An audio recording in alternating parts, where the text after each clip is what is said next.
Fala galera, beleza? Antes da gente começar, você já se inscreveu no canal? Então se inscreve, curte esse vídeo, porque assim você ajuda a gente a produzir mais conteúdo para poder estudar junto, tudo bem? Vamos começar hoje falando sobre quientismo.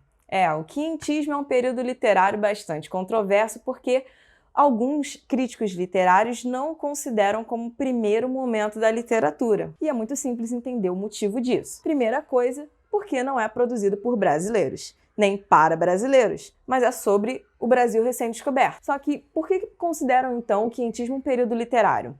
Porque é o registro do Brasil, é o primeiro registro do Brasil em literatura, em algo escrito, beleza?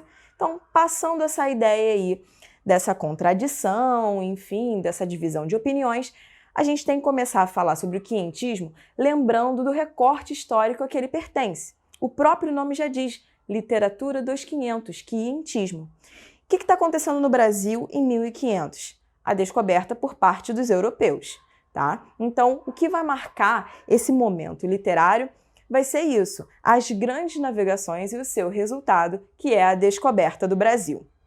Para a gente entender melhor o contexto histórico e como são relevantes as produções literárias dessa época, a gente tem que lembrar que nas grandes navegações tinha muita coisa envolvida.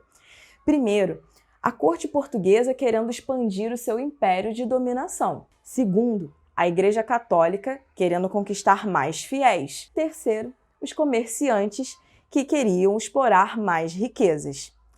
Tendo isso em mente, a gente consegue entender muito bem o primeiro momento do quientismo, que corresponde à literatura de informação. A literatura de informação vai ser representada pelas cartas de informação produzidas por Pero Vaz de Caminha.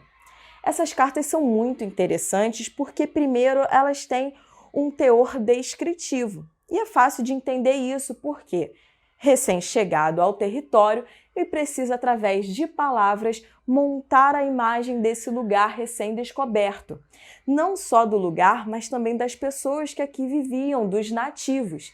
Então, o teor dessa carta é muito descritivo e tem as características do gênero descritivo, o gênero textual descritivo, beleza? Então, o apelo aos adjetivos, aos substantivos, aos verbos de estado, aos verbos no pretérito imperfeito. Essa dica é muito boa para o Enem, que usa bastante essa interdisciplinaridade. Não dá para a gente estudar só literatura separada de português, beleza? Então, a carta de informação tem essa função de informar e tem essa característica que é o gênero textual que corresponde à descrição. Quanto à ideia da informação, a gente tem que lembrar que, lembra que eu falei agora há pouco que valia muito as grandes navegações à igreja, aos comerciantes e à corte portuguesa? Então, nada mais óbvio do que a carta de informação prestar contas a essas três instâncias envolvidas nesse processo. Então, tem trechos que a gente percebe que fala-se da extensão territorial, o que é muito importante para a corte. Tem trechos que fala-se sobre a passividade dos índios, de como eles aceitaram a chegada dos portugueses. Tem trechos que falam que ainda não se encontraram metais preciosos, mas percebe essa palavra ainda não? Significa que há outras riquezas para serem exploradas. Olha como a carta, apesar de descritiva, tem esse teor também argumentativo de convencer ou pelo menos justificar. Todo esforço, todo dinheiro valeu a pena.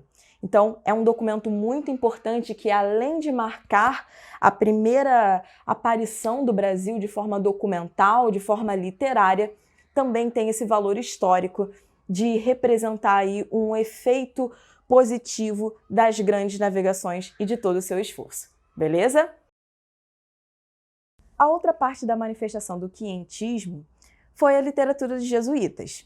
A literatura jesuítica foi dividida entre os poemas sacros, que vão falar da dedicação do eu lírico às santidades, a promessa de se dedicar à vida santa, aos elogios às santidades, e também teve a parte dos autos religiosos, que foi a forma como os jesuítas perceberam que seria mais dinâmica, mais rápida a catequização dos índios, o processo de catequização.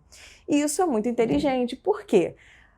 mais do que rezar as missas ou fazer com que os nativos assimilassem a fé católica por meio da palavra apenas, o teatro, que são esses autos religiosos, né, eles são muito mais didáticos.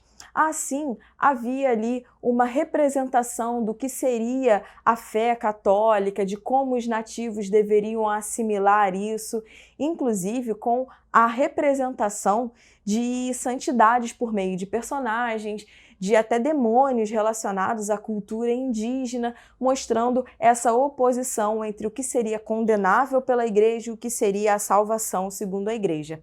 Então, esses autos religiosos tiveram muita importância nesse processo de catequização. Beleza? Então é isso, galera. Esse foi um pouco de um resumo do que seria o quientismo. Espero que vocês tenham gostado. Não deixem de dar o seu like, compartilhar com seus amigos e até o próximo vídeo. Tchau, tchau!